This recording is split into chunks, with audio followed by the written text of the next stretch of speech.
boa tarde, sejam todos bem-vindos. A MG Advogados tem a honra de recebê-los para essa live com o tema Covid-19 e as relações de trabalho. MG Advogados, empresa com mais de 25 anos de experiência, especializada em direito empresarial, vasta carteira de clientes no segmento de varejo, indústria, comércios e serviços, com unidades em São Paulo e no Rio de Janeiro. Hoje, representada aqui pelo Dr. Frank Ferreira, à minha esquerda, especialista em Direito do Trabalho, sócio-advogado responsável pela área trabalhista da MG Advogados. Nosso convidado de honra, à minha direita, sou Marco Gomes, CEO da MG Contécnica, uma das maiores empresas de contabilidade no Brasil, com mais de 34 anos no mercado. Seu Marco participou de diversas negociações e acompanhou o dia a dia de muitas empresas, permitindo uma visão única dos segmentos do varejo, indústria, alimentícia, serviços e comércio. Pessoal, só peço perdão que nós perdemos o sinal. Muitas pessoas, muitas empresas estão fazendo lives ao mesmo tempo. Então, não depende de nós. Nós estamos com o melhor contato, a melhor conexão possível, a melhor ferramenta possível, mas aconteceu isso. Eu vou tentar dar um resumo. A MG Advogados está fazendo uma live. Eu fui convidado, sou da MG Contécnica, e o Dr. Frank é um especialista na área do trabalho. E a intenção aqui é verificar todos os benefícios, ou quais os benefícios que o governo soltou para as empresas que tiveram queda no seu faturamento para continuarem ativas. Eu fiz uma pergunta, sabendo dos temas, eu fiz uma pergunta para o Dr.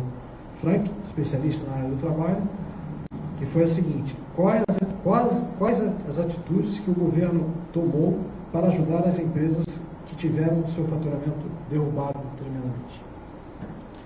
Bom, Marco, o governo federal, por intermédio do presidente da República, ele editou duas medidas provisórias. A medida provisória 927, que foi publicada no dia 22 de março, e a medida provisória 936, publicada no dia 1º de abril. Anteriormente à pandemia, as regras que tutelavam o direito do trabalho é a CLT. E a CLT é omissa acerca dessa situação sem precedente. Por conta disso, a edição dessas medidas provisórias, tentando a manutenção do emprego e da renda dos trabalhadores. Tá? A medida provisória 927, basicamente tem alguns institutos que visam a manutenção do emprego para aquelas empresas que ainda não encontram limitação de funcionamento, que podem trabalhar. Tá? Em um desses institutos, o primeiro dele é o teletrabalho. O que é o teletrabalho? O teletrabalho é aquele trabalho desenvolvido por intermédio dos meios telemáticos, ou seja, através de internet, de dispositivo de computador, entre outros. É o chamado home office. É a oportunidade em que o empregado pode trabalhar de casa, desenvolvendo as suas atividades, utilizando-se de computador, de internet ou outro meio telemático. Tá? Aí vai depender da atividade. Evidente que essa modalidade ela não se adequa a todo tipo de trabalhador. Tá? Até porque existe uma camada grande dos trabalhadores que é uma força, um trabalho braçal. E em virtude dessa condição, essa modalidade de teletrabalho ela não pode ser empregada. Tá? Outro instituto que a medida 927, a medida provisória 927 previu, é a antecipação de férias. Antecipação de férias, o que é? O direito a férias, ele precede o trabalho pelo menos de um ano completo do empregado. Tá? A medida provisória, ela prevê a possibilidade de antecipar, mesmo que o empregado não tenha completado o período completo, o empregador ele vai poder antecipar, bastando apenas que ele comunique com antecedência de 48 horas o empregado para que ele inicie a fruição de férias. Dessa forma, o governo federal visa preservar o emprego, né, e preservar também o empregador. Por quê? As férias, via de regra, elas devem ser pagas com antecedência de 2 dias ao empregado. Essa antecipação, ela prevê que, a partir do momento que o empregado inicia a fruição de férias, o empregador poderá pagar as férias no 5º dia útil do mês subsequente ao início do gozo. Tá? E o terço constitucional de férias, eu poderei pagar em coincidência com o período de pagamento do 13º salário. Ou seja, eu pagarei as férias no 5º dia útil do mês seguinte ao início do gozo, e o terço de férias eu vou pagar até o dia 20 de dezembro de 2020. Então, teoricamente, é um fôlego para o empregador. Além da antecipação de férias, um instituto também que foi delimitado é a questão da concessão de férias coletivas. As férias coletivas, elas podem ser empregadas neste momento, e o pagamento segue a mesma regra da antecipação de férias, ou seja, o pagamento no 5º dia útil do mês subsequente, e o terço constitucional de férias eu vou pagar junto com o 13º salário, até o dia 20 de dezembro do exercício de 2020. Tá? Entre outras medidas que foram criadas, existe também a possibilidade do aproveitamento e antecipação de feriados. Tá? Desde que não sejam feriados religiosos, porque o feriado religioso eu preciso acordar de forma individual com os empregados, face à particularidade aí das religiões, das crenças de cada trabalhador, eu posso antecipá-los. O empregado ele vai descansar e, na oportunidade do feriado, ele vai trabalhar sem ter direito ao adicional previsto normalmente em norma coletiva. Tá? Quer dizer, nesse dia que ele descansou em virtude da pandemia, do número reduzido de trabalho, ele estará compensando no feriado que estará por surgir. Tá? Essa é uma possibilidade que a medida provisória estabeleceu também. Outro caminho, na verdade, não é uma inovação, é um aperfeiçoamento do Instituto, é o banco de horas. Por que aperfeiçoamento? A CLT, a partir da reforma trabalhista, ela prevê a possibilidade da instituição do banco de horas por até 6 meses de forma individual. Eu posso acordar com o empregado um banco de hora por até 6 meses para compensação. A medida provisória ela é disciplinada de forma diversa, considerando a possibilidade do empregado ficar muitos dias em casa em virtude da proibição ou mesmo da redução do volume de trabalho. Ele permitiu que a compensação seja feita em até 18 meses. Então, esse banco de horas, em regra, ele vai ser um banco de horas negativas, que o empregado vai dever em favor do empregador. Por conta desta condição, ele vai poder compensar a partir do encerramento do estado de calamidade em até 18 meses. Tá? Esse é um instituto que pode ser uma ferramenta muito válida para algumas empresas, né, que ainda permanecem com a atividade que tem capital, tem caixa para pagar salário. Tá? Além desse instituto, previsto na medida provisória 927, existe também a possibilidade de redução de jornada e salário. Tá? Essa previsão ela está inserida na medida provisória 936. Tá? E a medida provisória 936, ela traça 3 linhas de redução, 25%, 50% e 70%. Tá? Nessa condição de redução do trabalho, um adendo aqui, uma condição importante, qual é? Eu posso reduzir o salário por até 90 dias. Tá? Só que, se eu fizer a redução, pelo mesmo período que eu faço a redução de jornada e salário, o empregado ele adquire garantia provisória de emprego. Ou seja, se eu faço a redução por 90 dias, ele vai ter o trabalho reduzido em 90 dias, mais uma garantia provisória de emprego por mais 90 dias. Tá? Além disso, toda vez que o empregador fizer a redução, o empregado ele vai se habilitar para receber o bem. O que é o bem? É o benefício emergencial para manutenção de renda e emprego. Tá? Esse bem, já existe uma portaria do Ministério da Economia específica, tutelando, prevendo a forma de implementação. Tá? E esse bem ele é atrelado ao valor do seguro-desemprego. Hoje o seguro-desemprego ele tem uma faixa máxima de R$ 1.813, tá? E o empregado ele vai se habilitar a rigor da redução de faixa de salário e jornada. Por exemplo, se ele tiver uma redução de 25%, ele vai poder se habilitar para receber o bem correspondente a 25% do que ele receberia a título do seguro-desemprego. Tá? Pouco importando quanto tempo ele tenha de casa, ou seja, quanto tempo ele tenha de registro. Ele não precisa preencher todos os requisitos para a habilitação no seguro-desemprego. bastando que ele esteja comprovadamente registrado na empresa, ele terá direito à habilitação para receber o benefício. Em algumas empresas, esse é o caminho menos tortuoso. Tá? Além desta condição, o Ministério da Economia ele editou uma portaria de número 139, a portaria 139 de 2020, que permite a prorrogação do INSS patronal da folha de pagamento do exercício de março e abril. Tá? Esses pagamentos, essas competências, elas serão liquidadas nos meses subsequentes. Tá? Ou seja, eu vou pagar em agosto e setembro as parcelas correspondentes ao mês de março e abril. Tá? A própria medida provisória 927, ela trouxe também a possibilidade do diferimento, do parcelamento do FGTS, das competências março, abril e maio. Essas competências elas serão pagas em 6 parcelas, com início a partir do mês de julho, do dia 7 de julho em diante. São 6 parcelas, sem juros e sem correção monetária dos exercícios de março, abril e maio. Tá? Essas são as medidas legalmente que nós entendemos como aplicáveis para as empresas que tiveram a sua atividade reduzida, mas que elas ainda podem exercer a exploração da atividade empresarial. Okay. Eu estou aqui mais, eu sou contador, muita gente sabe, né?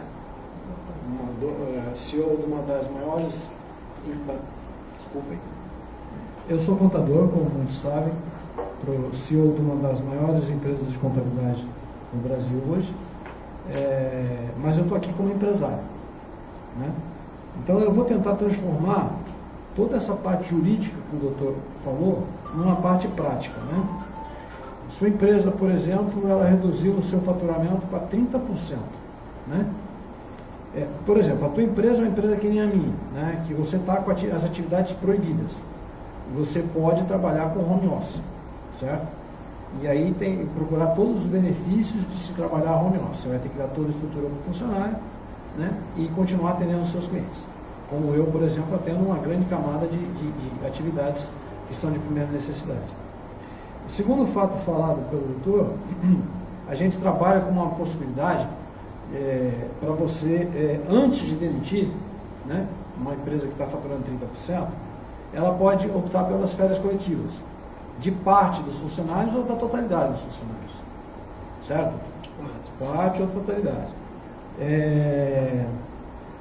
Com isso, e também, por exemplo, vai que você está devendo um banco de horas, né?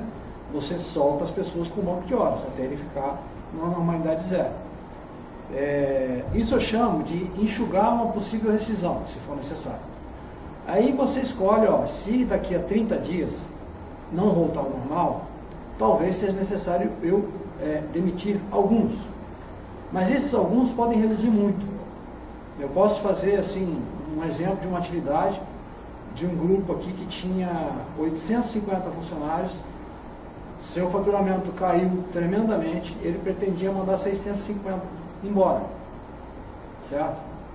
Nós aproveitamos desses, porque ele precisava só de 200 para trabalhar o tanto que ele estava trabalhando. Ele estava vendendo só delivery, então caiu tremendamente.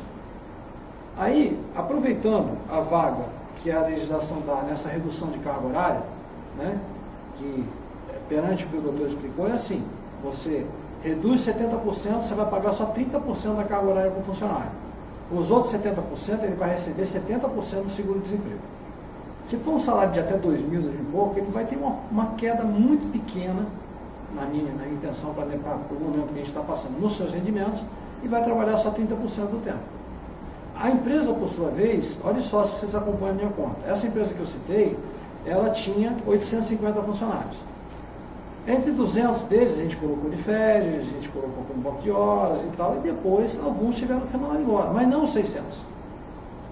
Tiveram que, no fim de tudo, se essas horas, vão ser no máximo 200. Por quê? Quando você pega 30% de 800, dá 240. Se você precisa só de 200 para trabalhar, dá para se administrar isso. E entenda que você pagando 30% da carga horária, você vai ter 600 trabalhando e fazendo a função de 200. Entende? Então, assim, porque o 30% não quer dizer que é 30% do horário dele, pode ser 30% em dias. Um trabalha segunda e terça, outro trabalha quarta e quinta, outro quinta e sexta. Assim, se eu pegar 30%, 650, vai dar 200 e pouco. Então, eu mantenho empregado 850 pessoas, tendo custo de 200 pessoas, inclusive de vale transporte, de almoço, de tudo, de 200 pessoas. Eu vou ter 200 pessoas trabalhando. Queria muito que vocês entendessem isso, que isso serve. Pode ser com 70%, pode ser com 50%. Eu vi nisso uma grande chance. É lógico que a gente está falando aqui da parte trabalhista, mas tem outras lives a serem feitas falando da parte tributária, né, que houve algumas vantagens também, falando das negociações, de aluguel, de tudo. É possível, gente. O brasileiro é um bicho que não desiste nunca. O empresário brasileiro, o funcionário brasileiro, o brasileiro, ele não desiste nunca. Então é possível, com essa redução de carga horária, você ter 600 funcionários trabalhando no lugar de 200 e eles ganhando quase a mesma remuneração. A prorrogação do INSS é uma coisa que nos faz caixa também. Nós deixamos de ter essa despesa nesse momento, né?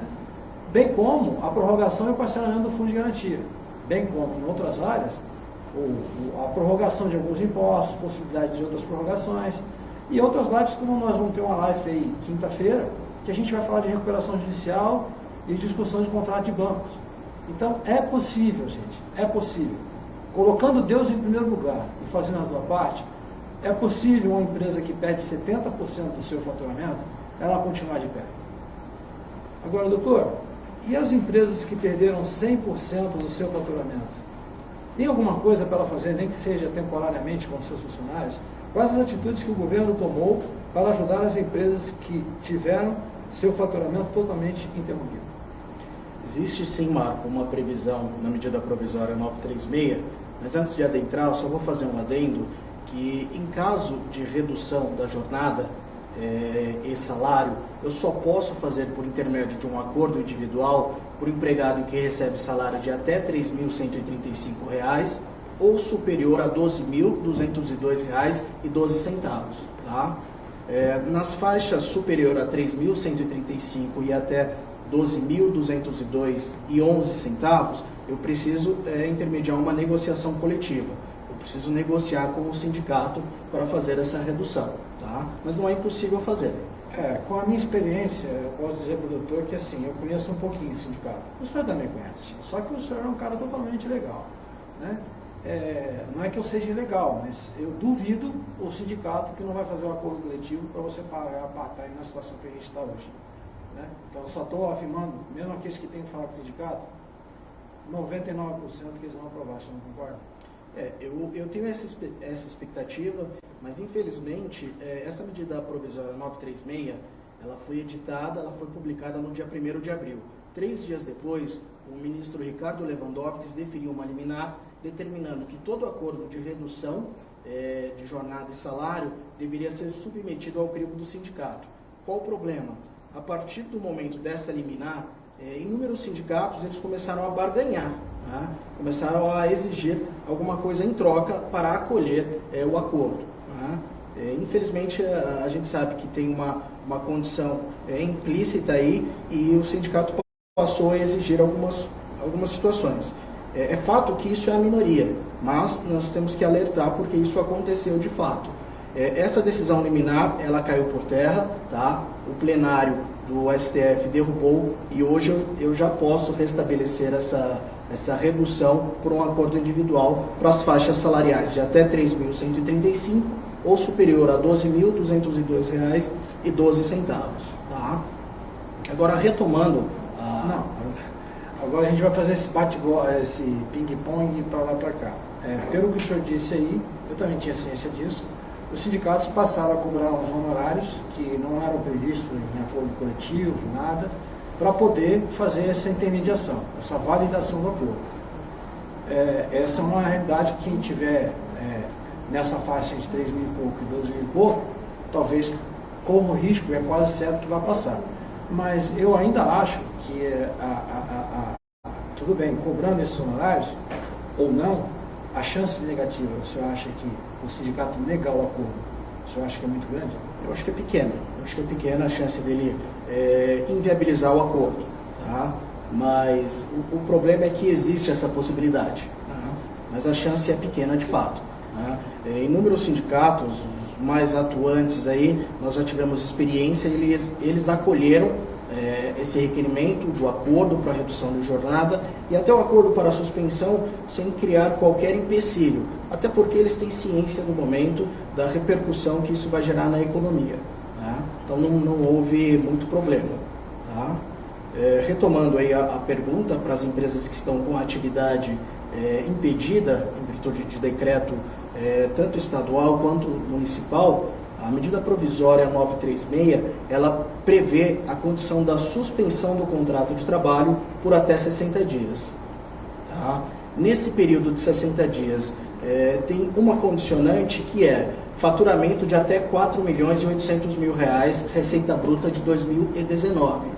Toda empresa que tiver a receita até este número, ela pode fazer a suspensão sem participar de qualquer ônus, sem ter que pagar ao empregado qualquer valor. Empresas que faturaram no exercício de 2019 valores superiores a 4.800.000, no caso da suspensão do contrato de trabalho, ela arca com 30% do valor do salário do empregado. Tá? Ou seja, esses 30% eles não se revestem de salário, é uma verba indenizatória. Tá? Ele não tem repercussão em INSS e FGTS.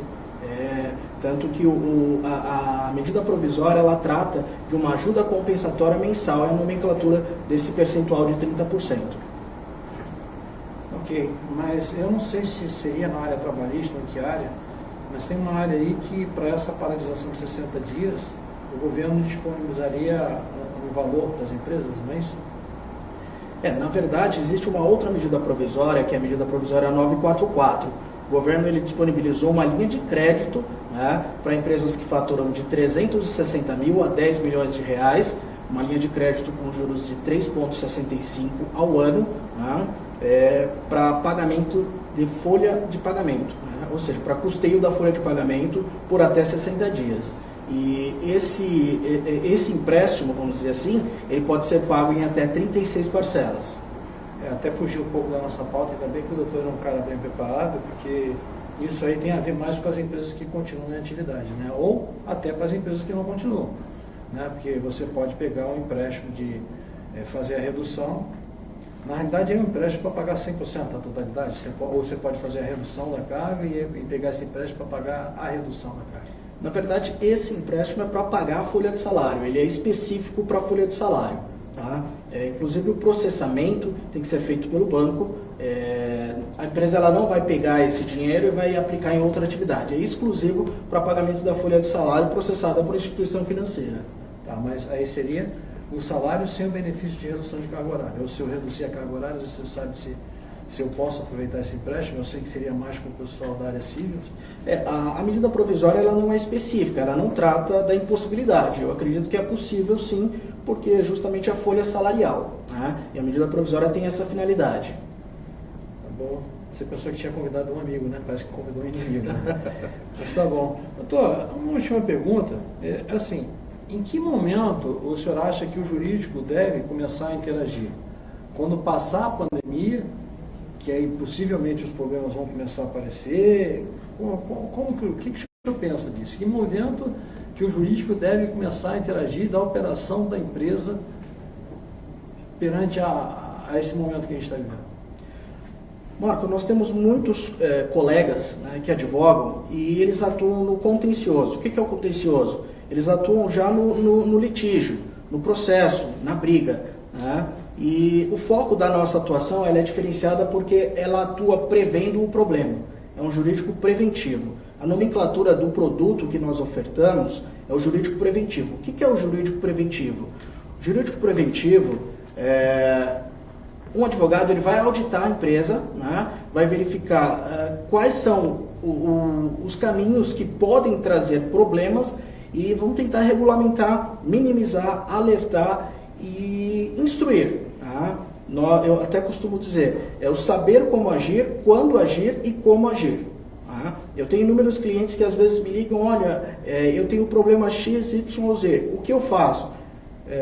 Eu tenho clientes que eles me contratam para trabalhar no contencioso e tenho outros clientes que me contratam para trabalhar no preventivo. Quando é o preventivo, normalmente o cliente já sabe como fazer. No contencioso, às vezes, a demanda, quando ele precisa, já é tarde. Já vai surtir um impacto financeiro negativo.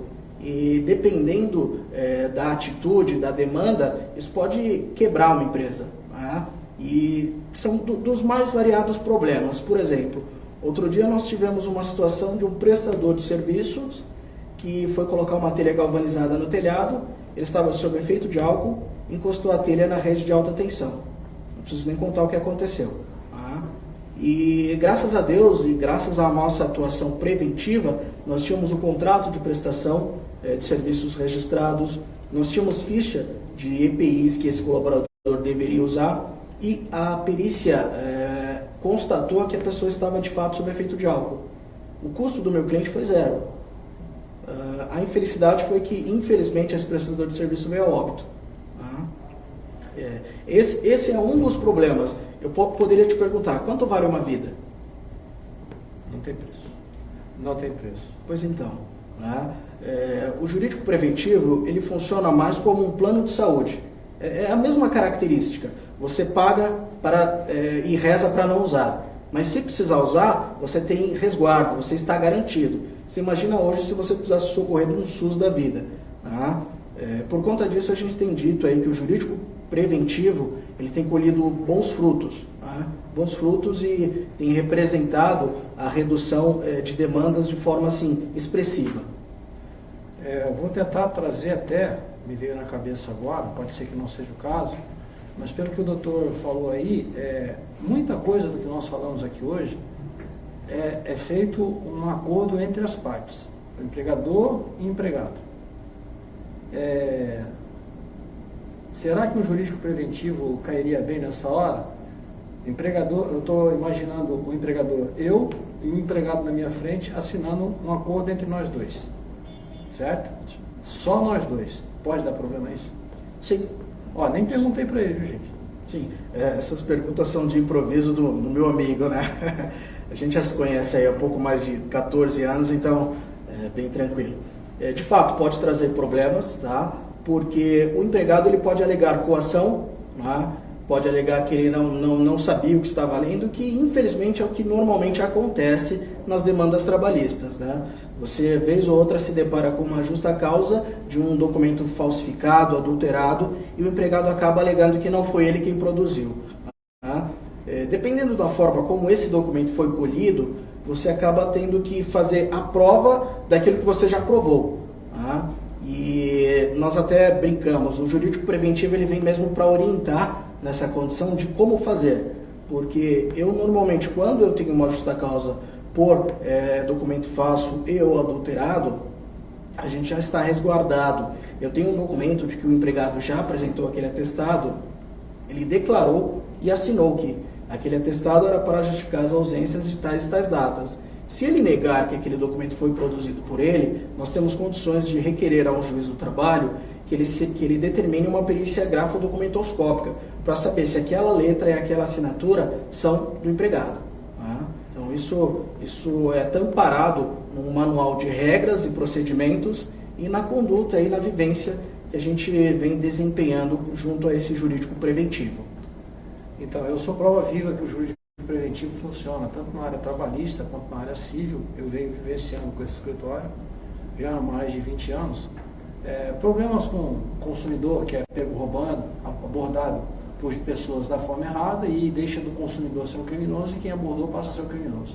A mesma coisa com o funcionário que é pego roubando, a mesma coisa com o acidente dentro da loja, a mesma coisa com a caixa que foi abordada de forma errada pelo gerente e que acabou gerando um assédio moral, um assédio sexual, e isso acabou no colo do dono que nem na empresa estava. Então eu sou uma pessoa muito a favor do jurídico preventivo. E gosto muito, é uma das paixões que eu tenho por esse escritório. É um moreno bonito, mas não me apaixonei por ele não, me apaixonei pelo jurídico preventivo. Gostou do moreno bonito, né? Obrigado pelo moreno bonito. É um pequeno moreno bonito. Gente, eu acho que, da minha participação, vocês veem que a gente abordou a questão da continuidade da empresa, condições da continuidade da empresa, e também o que fazer. Mas na quinta-feira nós teremos a continuidade dessa live, discutindo sobre recuperação judicial e negociação contra bancos e fornecedores, que é a continuidade da empresa que teve a sua paralisação ou quer ter a sua continuidade através de uma recuperação judicial ou através de um acordo, uma discussão jurídica contra bancos, que eu já adianto para vocês aqui, na experiência que eu tenho tido com eles, a dívida cai em ambos os casos, aí, às vezes 80%, 90%, e o parcelamento é bem mais incentivado. Cada remédio para o seu momento. Eu não sei se há alguma pergunta. Eu queria só aproveitar, Marco, antes mesmo da pandemia, do estado de calamidade, o governo federal havia editado uma medida provisória de número 905, que criou o contrato verde e amarelo e extinguiu a figura do acidente de trajeto. O acidente de trajeto é aquele acidente que o empregado sofria no trajeto residência, trabalho e vice-versa, e era equiparado ao acidente de trabalho. Tá? Essa medida provisória, há poucos dias, ela foi revogada pela edição da medida provisória 955. Então, o acidente de trajeto que tinha sido extinto, ele retomou. Tá? Se o empregado sofreu um acidente no caminho, residência, trabalho ou vice-versa, ele vai ser considerado como um acidente de trajeto que tenha os mesmos efeitos do acidente de trabalho. Tá? Estabilidade, obrigação de recolhimento de FGTS, entre outros. As perguntas que estão na live serão respondidas pelo Dr. Frank e sua equipe, a equipe da MG Advogados. A MG Advogados quer agradecer a participação de todos. Se você tem alguma dúvida, você pode contatar a MG Advogados pelos canais, pelo site www.mgadvog.com.br e pelo telefone 3501-0800. Dr. Frank, seu Marco, muito obrigada a todos que participaram. Nós pedimos que você compartilhe, curta esse vídeo, que possa chegar nas mãos de mais pessoas que precisam saber essas informações.